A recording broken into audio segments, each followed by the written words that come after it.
अम्मी ये क्या कर रही हैं आप? रात कितने बजे घर आई थी तुम? सुबह होते ही घर आ गई थी। यास्मीन के साथ बातों में देर हो गई थी। झूठ मत बोलो मुझसे। रात भर उमर के साथ थी, जानती हूँ उसी के साथ थी तुम। बेटा तुम्हें क्या हो गया है आखिर? क्या तुम मुझे पूरे मोहल्ले में बदनाम करवाना चाहती हो? लोग क्या कहेंगे तुम्हारी बेटी कभी किसी के साथ कभी किसी के साथ घूमती नजर आती है? क्या मैंने तुम्हें इसी दिन के लिए टेनिस और पियानो के कोर्सेज करवाए थे? तुमने तो मुझे कहीं का नहीं छोड़ा ऐसा। अम्मी कैसा मोहल्ला और कैसी बातें, यहाँ तो आपको कोई जानता भी नहीं। हम अब बिरलिक मोहल्ले में रहते हैं। वो पुराना घर, समर हाउस और सैर तफरी सब खत्म। कबूल कर लें आप, अब वो वक्त नहीं रहा। रुको मेरी बात सुनो, जबान बहुत चलने लगी है तुम्हारी। उमर के साथ घूमने में तुम्हें फख्र महसूस होता है और ऊपर से घर आकर मुझसे झूठ बोलने लगी हो। अम्मी मैं आपसे झूठ क्यों बोलूंगी? पता नहीं ये क्या है।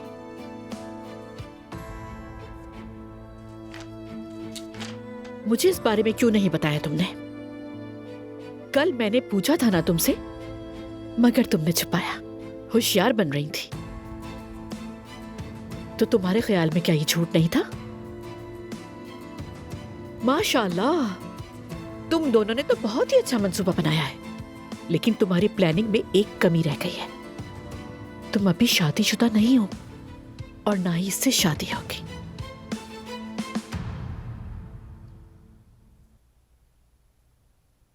मैं और उमर आज ही शादी कर रहे हैं।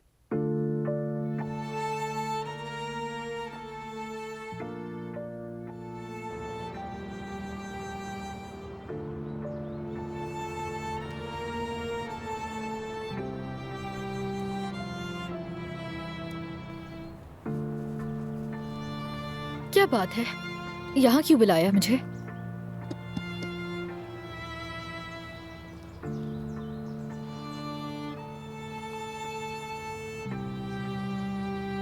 कल तुमने जो कहा बिल्कुल ठीक कहा था। मैंने तुम्हें, घर वालों को बिल्कुल नजरअंदाज कर दिया।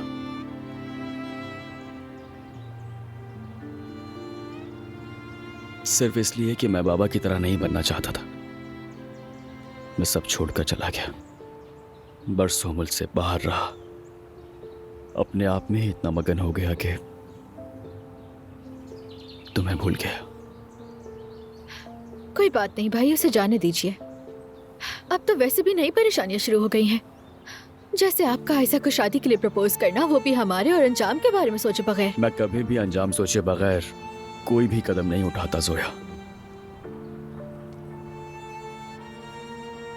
जब मैंने आयशा को शादी की पेशकश की तब मैं जानता था कि क्या होगा। मुझे लगा मैंने सब कुछ ठीक तरह से प्लान किया है, मगर तुमने मेरे मंसूबे की कमजोरी पकड़ ली। अहमद को मालूम हो गया कि मैंने आयशा को शादी की पेशकश की और अब वो सबको बताने के लिए सही वक्त का इंतजार कर रहा है ताकि मुझे नुकसान पहुंचा सके। अब तुम क्या कहोगी बताओ? वो भी सही है ना भाई, गलत तो नहीं कर रहा। आखिर आपने उससे उसकी मंगेतर छीन ली, उसके पीठ पीछे वार किया। आप दोनों तो एक दूसरे से मोहब्बत करते थे, है ना? साथ बड़े हुए, फिर ये सब कैसे बदल गया? आप लोग ऐसे क्यों हो गए? इंसान का असल किरदार तब सामने आता है जब उसकी जिंदगी में सब ठीक नहीं चल रहा होता, और जब किसी चीज को खो देता है या जब उसे वो नहीं मिलता जिसे वो चाहता है। क्या मजाक कर रहे हैं भाई? हाँ, ये सब बातें आप कर रहे हैं जिसने उसकी मंगेतर छीनी। ये सब बातें उसको कहनी थी आपको। देखो जोया, कुछ बातें ऐसी हैं जो तुम नहीं जानती हो। मैं आयशा को बहुत साल पहले से जानता था। उस वक्त अहमद का नामो निशान ही नहीं था। मैं और आयशा एक दूसरे से कप्पादोकिया में मिले थे।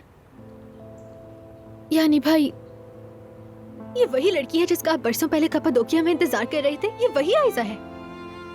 हाँ बिल्कुल वही है। ये कैसे हो सकता है भाई?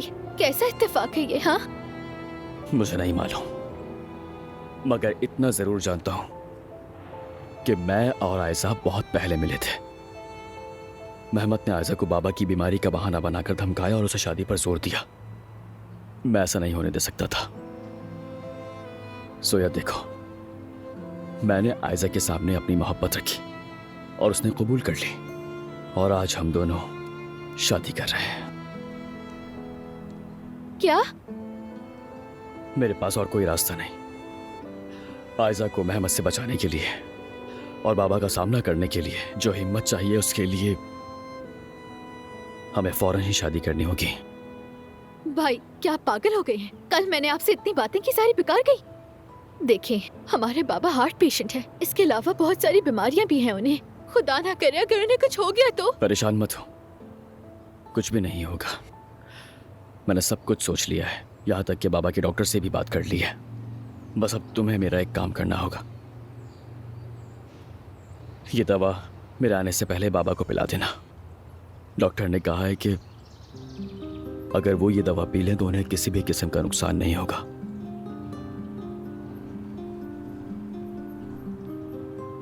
और अगर भाई इन दवाइयों ने काम नहीं किया तो, अगर कुछ गलत हो गया तो क्या इस बारे में भी सोचा है आपने? नहीं सोचा ना? भाई एक बात बताएं मुझे, क्या आयजा बाबा से ज्यादा कीमती है आपके लिए? किसी भी इंसान को किसी से कंपेयर नहीं किया जा सकता, क्योंकि हर इंसान की अपनी एक अहमियत होती है, जो कि हमें उसी वक्त डिसाइड करना होता है। चलो अब तुम मुझे बताओ कि तुम अपने भाई के साथ हो या फिर नहीं।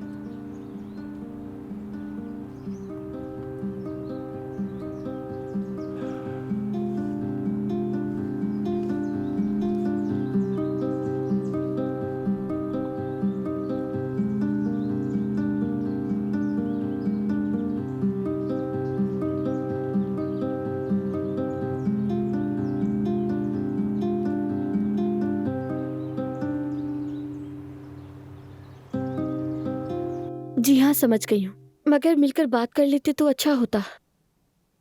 देखिए, मुझे वाकई इस नौकरी की बहुत ज़रूरत है। अगर आप चाहें तो मैं रात की शिफ्ट भी कर सकती हूँ, मुझे कोई मसला नहीं है। ठीक है, शुक्रिया।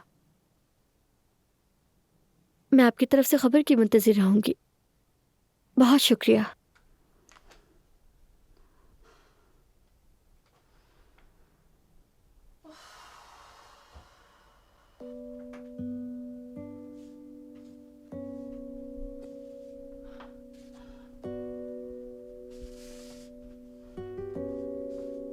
मेरी जान,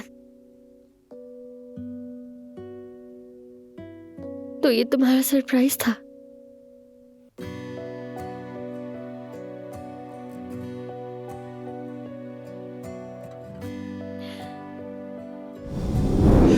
हाँ हाँ, सब कुछ मैं ही तो गलत समझ रहा हूं। मैंने तुम्हें एक अच्छी लड़की समझा जुबाना, मगर अफसोस, जैसा मेरे बाबा ने बताया था बिल्कुल वैसी निकली तुम।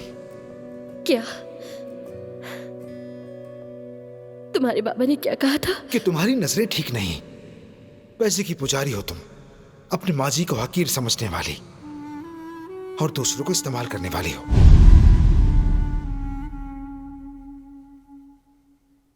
लेकिन अफसोस, तुम अब मुझे दोबारा नहीं देख पाओगे, क्योंकि तुमने हद पार कर दी है। हद।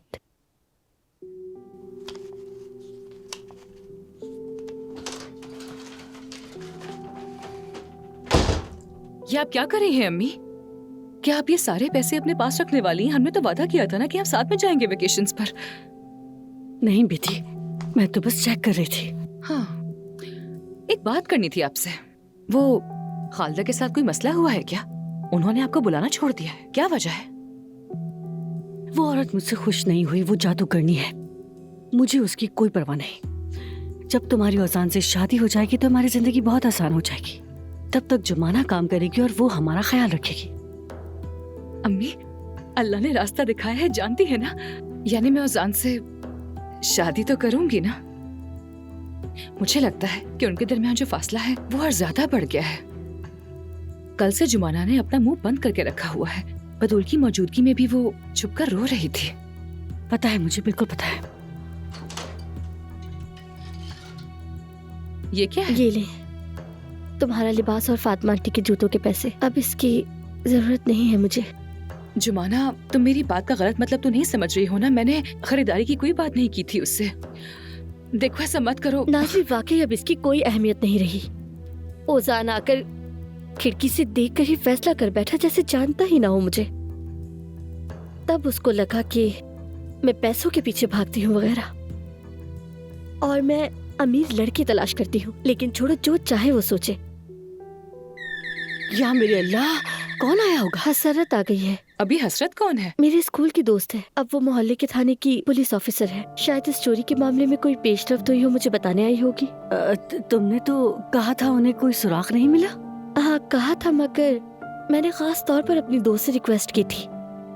शायद उसे कोई सुराग मिला हो। अम्मी, ये लोग, यानी कहीं ये लोग हमें पकड़ तो नहीं लेंगे ना? कहीं इन्हें मालूम तो नहीं हो गया उस बारे में? अल्लाह ना करे बेटी, अगर जो कुछ भी हुआ उससे हमारा मंसूबा बिल्कुल वाज़ेह है। लेकिन कैसा मंसूबा? हम मुकर जाएंगे। रुक जा, मैं ये पैसे कहीं छुपा देती हूँ। या अल्लाह मदद। ओजान, मेरी बात सुनो। मलाहत साहिबा जिद कर रही हैं कि वो जुमाना के पास जाना चाहती हैं। रुक ही नहीं रही हैं वो। कुछ करो वरना वो अकेली निकल जाएंगी। ठीक है सफिया आपा, मैं संभाल लूंगा। ओजान, हमें एक बार उन्हें जुमाना के पास ले जाना चाहिए। जुमाना उन्हें अपने तौर पे समझा देगी कि वो नौकरी छोड़ चुकी है।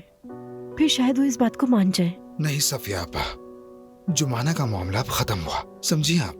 दादी जान भी ये बात समझ जाएंगी।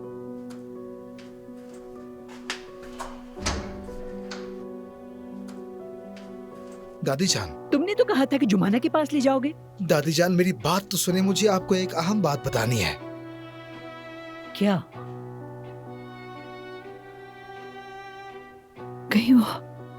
कहीं जुमाना मर तो नहीं गई?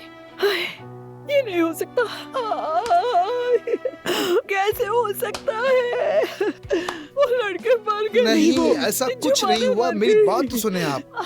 जुमाना, मुझे मालूम था मेरी बच्ची कैसे मर गई। वो उसकी उम्र ही क्या थी? दादी जान, जल्दी छोड़ के चली। अगर आप मेरी बात सुनेंगी तो मैं आपको सब कुछ बता दूंगा। जुमाना को कुछ नहीं हुआ। तुम ये क्या बकवास कर रही हो? क्या मतलब है इसका कि हम आज शादी कर रहे हैं? और कोई चारा नहीं है अम्मी। दरअसल मैं आपको बताने वाली नहीं थी, मगर दिल नहीं माना, इसलिए बता रही हूँ कि आप मेरी अम्मी हैं। इसका मतलब तुम मुझे नहीं बताती। बिल्कुल अम्मी, क्योंकि आप मेरी हर बात की मुखालफत करती हैं। जो चीज आपकी ख्वाहिश के मुताबिक ना हो, आप एतराज करती हैं उस पर। तुम्हारी भलाई चाहती हूँ मैं। बस कर दे अम्मी, मेरी भलाई का सोचना छोड़ दें। बाबा के साथ भी आपका रवैया ऐसा ही था। क्या आपका बाबा का ऐसी बातों पर झगड़ा नहीं होता था? बोले। फिर आखिर क्या हुआ? बाबा चले गए, वो नहीं रहे। आप बस अपने पछतावों के साथ तन्हा रह गई हैं। मेरे साथ ऐसा ना करें, कम से कम एक बार तो मेरा साथ दें। मैंने तुम पर या तुम्हारे बाबा पर कोई जुल्म नहीं किया। ये मत कहें अम्मी। सोसाइटी ये चाहती है, सोसाइटी वो चाहती है। महफिल में हमें ऐसे पहनना है ताकि लोगों को बुरा न लगे। बाबा ने आपको खुश करने के लिए वो सब किया जो वो नहीं चाहते थे। फिर क्या हुआ? ना ही कोई सोसाइटी रही, ना पैसा, ना ही बाबा। मैं बड़ी हो गई हूँ अम्मी, अब ये जिद करना छोड़ दें। बहुत हो गया। अपनी मर्जी से जाकर खामोशी के साथ निकाह नहीं हो सकता।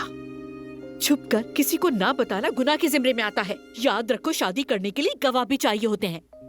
कौन सी शादी कर रही हो तुम? मैंने तुम्हारे लिए क्या क्या ख्वाब नहीं देखे थे।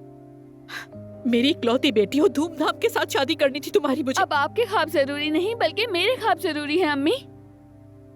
मैं आज उमर के साथ उसी निकाह हॉल में शादी करूंगी, समझ गई? इजाजत नहीं दूंगी मैं। बहुत खुदसर हो गई हो, देख रही हूँ मैं अभी जिंदा हूँ तो मैं ऐसा हरगिज करने नहीं दूंगी। याद रखना, ऐसा कभी नहीं होगा। और अगर तुमने मेरी इजाजत के बगैर ये कदम उठाया तो बहुत बुरा होगा। बस बहुत हो गया अम्मी। मैं अब छोटी बच्ची नहीं रही जो आपसे डर जाऊंगी। मैं और उमर आज ही निकाह करेंगे। मेरी इजाजत के बगैर तुम मैं करके आपसे दिखाओ। इजाजत नहीं मांग रही हूँ, बल्कि बता रही हूँ। बस मैं इतना चाहती हूँ कि एक माँ होने का फर्ज निभाएं आप, और कुछ नहीं।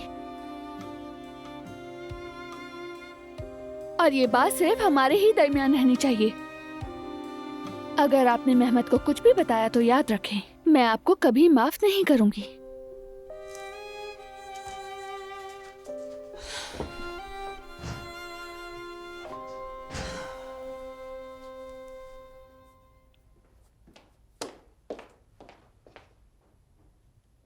बेटा ये गुमसुम बेटे क्या सोच रहे हो? ये पी लो। हाँ, एक अजीब सी खामोशी है अम्मी। मुझे लगता है कि उमर जरूर कोई खेल खेल रहा है। कल नायला से मेरी बात हुई थी। वो और आयजा आमने सामने आ चुके हैं। बड़ी अच्छी तरह से उसकी तबीयत साफ कर दी है। अब मेरे ख्याल में उनके पास कुछ करने का मौका नहीं बचेगा, इसलिए सन्नाटा ही होगा। और क्या? ऐसा बिल्कुल नहीं लग रहा था जैसे सब ठीक हो गया हो। कल जब मैं उनका पीछा कर रहा था तो उन्होंने मुझे देख लिया था और फिर वो लोग वहां से जल्दी से निकल गए।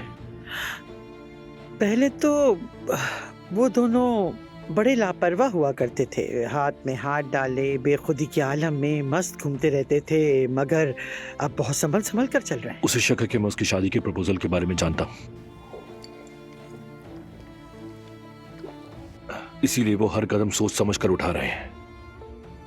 आप कहीं उमर हमीद को ऐसा तो नहीं कि सब कुछ बताने वाला हो?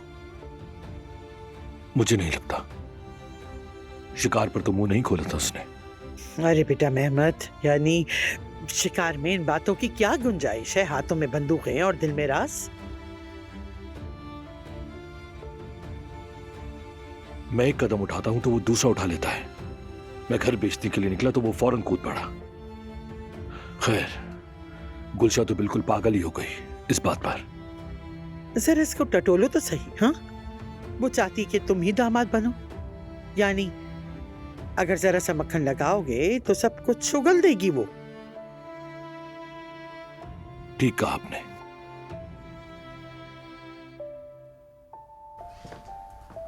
आइए, तो आज हम शादी कर रहे हैं। तुम तैयार हो मेरी जान? मेरा दिल बहुत तेज धड़क रहा है। मेरा भी। सारी तैयारियां मुकम्मल हो चुकी हैं। मैंने औजान से बात कर ली है, वो मेरी तरफ से गवाह बनेगा। और यास्मीन मेरी।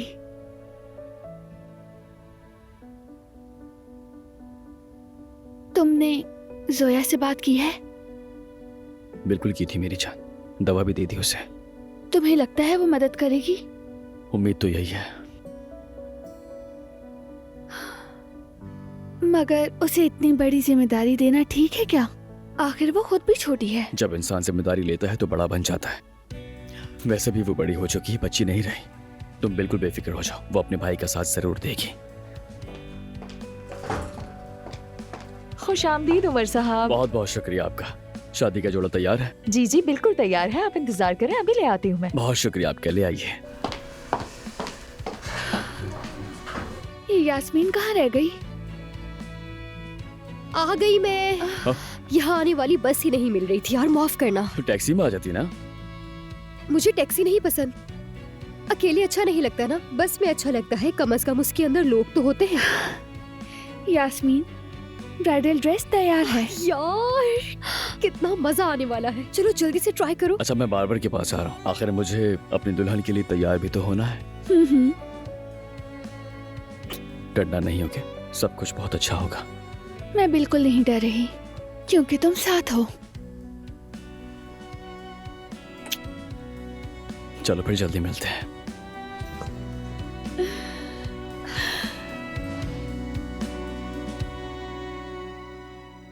नहीं यार, मेरा नहीं ख्याल कि मैं ये कर पाऊंगी। आइए। मेरी प्यारी बेटी। बाबा जान।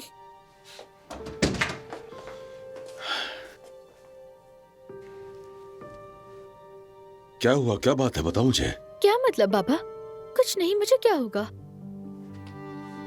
देखो, या तो अभी बताओ या फिर बंदूकें उठाकर सीधे शिकार पर निकल रहे हैं। अरे बाबा बस करें, मैं आपकी तरह जानवरों को नुकसान नहीं पहुंचा सकती। मसला शिकार करना नहीं है बेटी, और न जानवरों को तकलीफ पहुंचाना है। मसला यह है कि शहर और काम की हलचल से निकलकर सेहतमंद फैसले लेने के लिए खुद को कुदरती माहौल में बस एक मौका देना होता है। तो बताएं बाबा, कौन सा दुरुस्त फैसला लिया? मैं दोबारा से काम करूंगा। क्या? अगर तुम्हारी अम्मी को मालूम हो गया तो मेरी खाल खींच कर रख देंगी। बाबा ये मुमकिन नहीं है। डॉक्टर ने क्या कहा था? काम पे वापस नहीं जाना, आराम करना। आपका दिल कमजोर है, नामुमकिन है। तुम्हारा भी तो दिल है, तुम्हें भी क्या मालूम कब रुक जाए। तौबा तौबा। बाबा आप शायद जानबूझकर मेरी बात का मतलब नहीं समझ रहे। तो तुम भी मेरी बात समझो बेटी, मेरा जाना जरूरी है तुम्हारे भाई उमर के लिए। क्या मतलब? उमर भाई को क्या हुआ है? पता नहीं, अजीब सा है, उदास और उलझा हुआ, बेकरार सा। कभी मेहमत पर बरस पड़ता है, न जाने क्यों काम में दिल नहीं लगा पा रहा। लेकिन बाबा आपकी सेहत इन तमाम मामलात से ज्यादा अहम है, इसलिए ये फैसला गलत है। मेरी प्यारी बेटी, ये दिल फैमिली के लिए धड़कता है, अगर जरूरत पड़ी तो फिर रुक जाएगा। शायद उस वक्त मेरा काम पर लौटने का फैसला वक्त गलत साबित कर दे।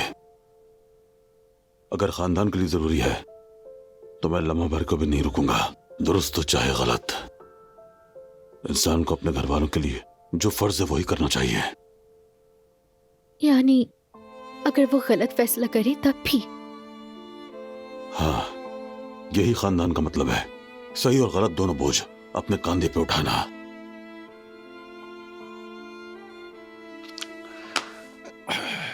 बाबा आपको यकीन है कि बात सिर्फ इतनी सी है? और अगर इतनी सी है तो आपने पहले क्यों नहीं कहा? कई दिनों से तुम और उमर उस जर्द पत्थर के आसपास ही घूम रहे हो। लगता है किसी मामले पर तुम दोनों में इख्तिलाफ हो गया है, लेकिन वो तुम्हारा भाई है। या तो तुम दोनों एक दूसरे का सहारा बनकर मजबूत होगे या फिर टूटकर बिखर जाओगे मेरी बेटी। खुश रहो।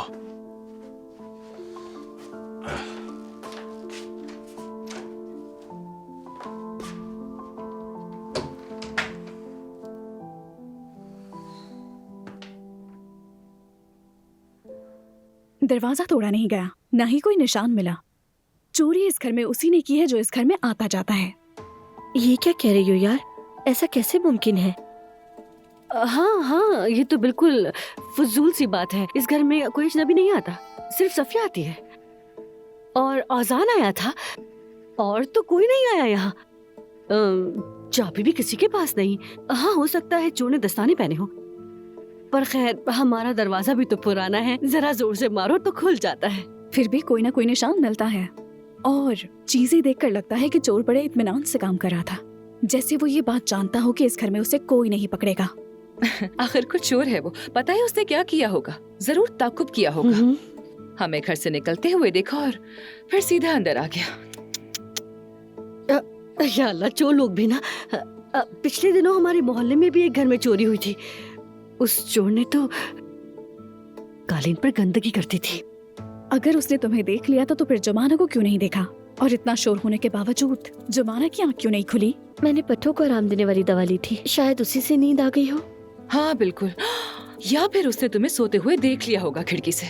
उसने खिड़की से झांका, अंदर आया और बेहोश करने वाला स्प्रे कर दिया। ऐसा भी तो हो सकता है ना? हाँ बिल्कुल, ऐसा हो सकता है, लेकिन मैं कहूँगी कि अपने आसपास हर किसी पर नजर रखो।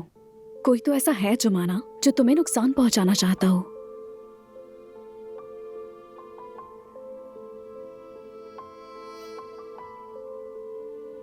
जुमाना, ये कैसी नजरों से देख रही हो, जैसे हम पर इल्जाम लगा रहे हो? नहीं नाज़ली, मैं तो पूछना चाह रही थी कि तुम्हें किसी ऐसे बंदे का पता है क्या? फातिमा आपा, आपको याद है क्या कोई ऐसा? नाज़ली, फातिमा साहिबा। ये कैसी तफ्तीश है? हमें क्यों शकी नजर से देख रही हो? अगर कुछ कहना ही है तो सीधे कह दो ना जुमाना। फातिमा आपा, क्या हो गया? मैं इल्जाम नहीं लगा रही हूँ। हाँ अच्छा ठीक है। अरे हम अपना ही घर थोड़ी लूटेंगे, है ना? जुमाना देखो मेरी जान, अगर तुम्हारे दिल में रत्ती भर भी शक है, बिल्कुल मामूली सा भी, तो हम अभी चले जाते हैं। वैसे भी तुमने ही हमें रोका था, हम तो जाने वाले थे। अरे नहीं नहीं नाजली, ऐसी कोई बात नहीं है। तुम लोगों के बारे में ऐसा सोचना भी मेरे लिए मुमकिन नहीं है। अच्छा तो मैं आपके लिए कॉफी लेकर आऊं? खैर देर हो गई, अब मैं चलती हूँ। शुक्रिया। अरे नहीं, बिल्कुल नहीं। यानी आपने हमारे लिए काफी वक्त निकाला और बहुत हेल्प की है हमारी। मैं आपके लिए कप कॉफी लेकर आती हूँ, ठीक है? ठीक है, लेकिन कॉफी स्ट्रॉन्ग ना हो। मैं इसकी मदद कर देती हूँ। जुमाना देखो, मेरी बात का बुरा मत मानना, लेकिन बाज़ औक़ात ऐसे वाक़यात में। क्या मतलब है तुम्हारा? चोर अक्सर वही होता है जो घर में आता जाता हो। साफ कहूँ तो दोनों के रवैयों ने मुझे थोड़ा शक में डाल दिया है। अरे नहीं नहीं, फातिमा आपा और नाजली ऐसा कभी भी नहीं कर सकती, मुझे यकीन है। अगर तुम कहती हो तो ठीक है, मगर फिर भी मेरी बात याद रखना। क्या वाकई ऐसा हो सकता है? नहीं, ये तो बिल्कुल गलत बात है। हम जिन्हें अक्सर मासूम और अच्छा समझते हैं वही चोर निकलते हैं। मोहतात रहो।